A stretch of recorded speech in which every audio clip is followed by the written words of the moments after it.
Let's have a look at the Eldon Shamblin rhythm approach to a two-chord tune. The 5-of rule gives us the tool to interchange the one chord with its own 5 and its inversions. Here's the one chord G, D7 with an A in the bass, then an inversion of G, which has the B in the bass, to C, to the one chord G with the B in the bass.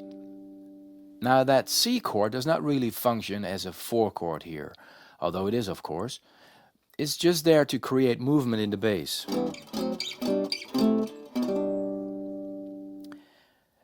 The B flat diminished in the third bar acts like an anticipation of D7.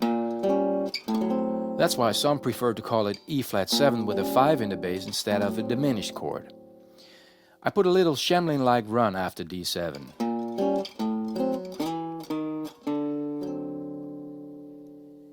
From D7 back to G we have this bass line. And here it is with the chords on top. D7, A minor 7 with an E in the bass, F diminished, to D with an F sharp in the bass. And via D7 with C in the bass, back to G.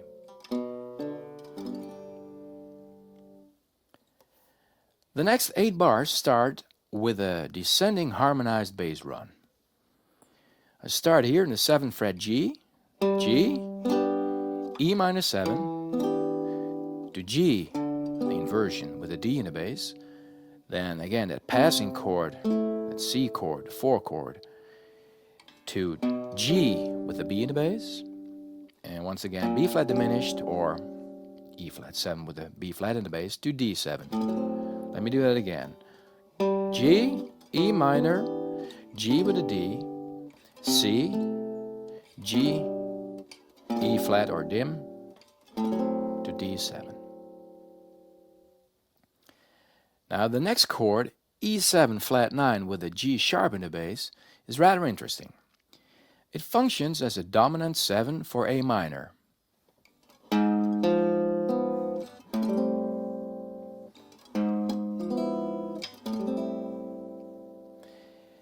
This 5 chord of A minor allows me to keep that bass line going chromatically.